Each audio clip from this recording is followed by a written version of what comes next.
pasayan yan, saniyan na sa naging yumaanyag nga half Filipino nga higala, ang iyong inday pasayan, Jolena Balaleng, a super kalamisyang bayhana, and welcome back to my self-love channel!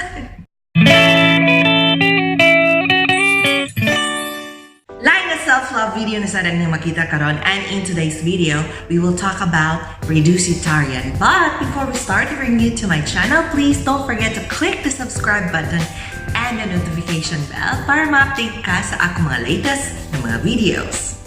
I'm sure marami ang magtatanong sa inyo kung ano ang ibig sabihin ng reducetarian.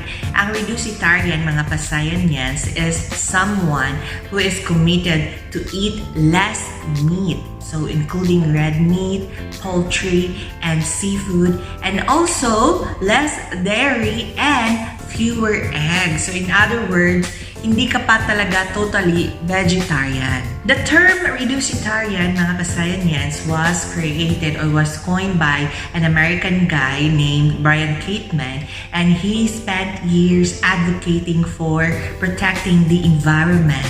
According to him, mga pasayanyans, the reason kung bakit na-come up niya ang ganitong term was because every time na nagdi-dinner sila with his friends, nakakain pa rin siya ng mga meat.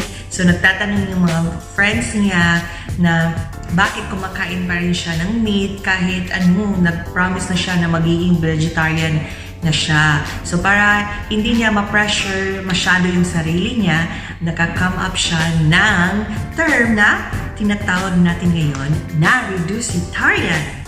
Why reducetarian? The biggest reason kung bakit gusto kong maging reducetarian na mga pasayanyans is I always feel bad every time meron akong nakikita mga animals na kinakatay or sinasaktan, and also I would like to advocate in protecting the environment. For now, gusto ko munang maging reducetarian, mga pasayanyans, kasi hindi ko pa talaga kayang i-give up totally yung meat kasi na-expose tayo sa ating food culture na meat is always present. At alam niyo ba, mga pasayanyans, na reducing meat consumption is an effective action in solving climate change. Meat eating is considered as the second biggest hazard facing the earth dahil sa greenhouse gases. Another reason kung bakit gusto kong maging reducetarian, mga pasayanyans, is tumataba na ako. So yung mga damit ko hindi na talaga magkasya, so kailangan kong mag-lose weight. There are restaurants here in Cebu, mga pasayanyans, na nag-offer ng mga vegetarian, vegan, or reducetarian dishes, at ito nga na yung binili ko. Ito ay kimchi fried rice.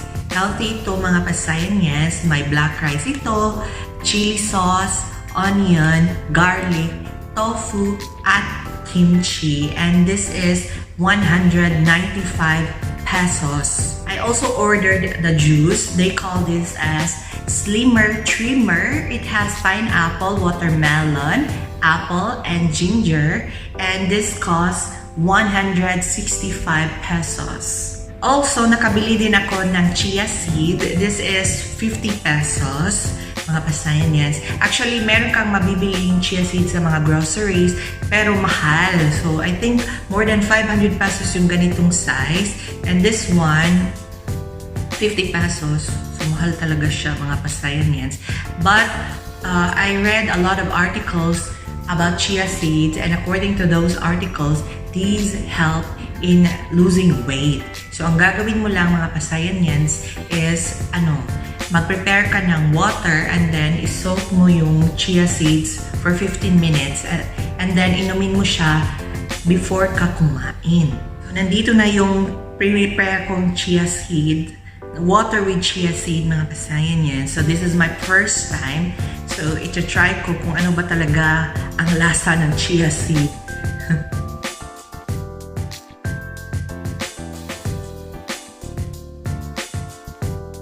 Normal lang, kaya lang siyang wala siyang masamang lasa. So, kaya ko siyang inumin araw-araw, mga pasayanyans. So, ito-try na rin natin itong kimchi fried rice, mga pasayanyans. So, check natin kung kaya ba ng ating mga taste buds itong So it has black rice. So masarap. I hope masarap to kasi mahal. 195 pesos. So let's try it.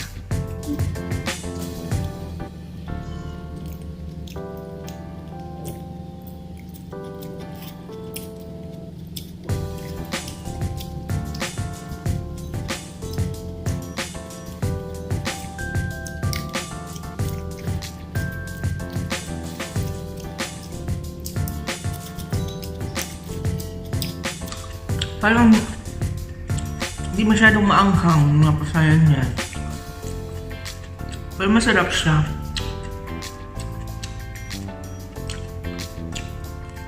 Ganito pala lasa ng black rice, no?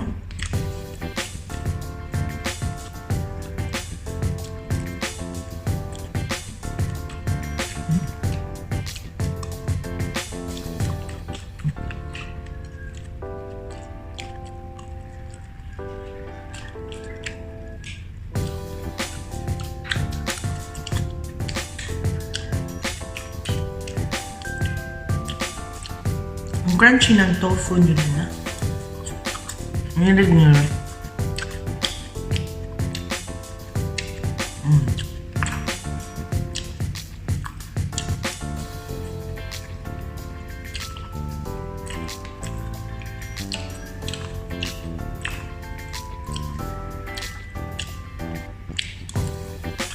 Masarap talaga siya mga pasayan niya. Hindi ko in-expect ang ganitong lasa kasi pag gulay, I always have this mindset na hindi masarap. Pero now, masarap siya. Kaso mahal. Ngayon, ita-try ko naman itong slimmer trimmer nila mga pasayans. Let's see kung ano talagang lasa ng pinaghalong watermelon, pineapple, apple, at saka ginger. So, masarap. I hope masarap siya, no? Kasi hindi ko talaga gusto yung lasa ng luya. But hopefully, masarap siya.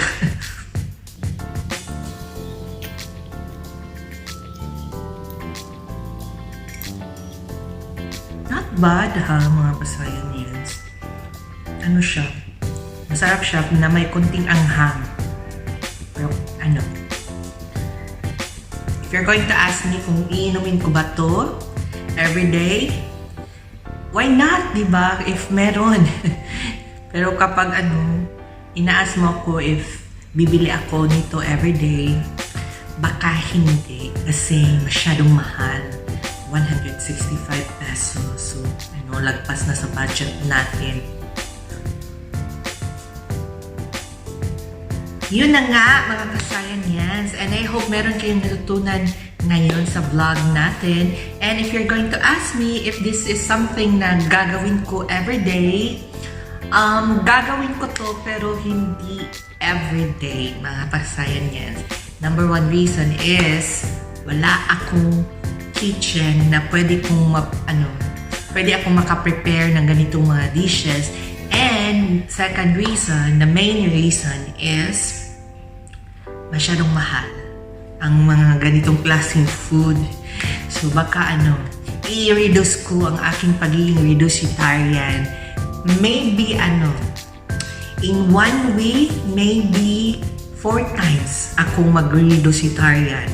Pero if ever makakakita ako ng restaurants na nag-o-offer ng affordable na meals kagaya nito, I'm sure gagawin ko to every day. Anyway, I hope that enjoy mo sa akong video, and if you like this video, please don't forget to give this a thumbs up. And if you have suggestions o mga ideas kung saan pagpakita o self-love, please comment down below para atong madiscuss sa atong mga umaabot na mga videos. And mga pasayans, again, always remember that learning to love yourself is the greatest love of all. See you!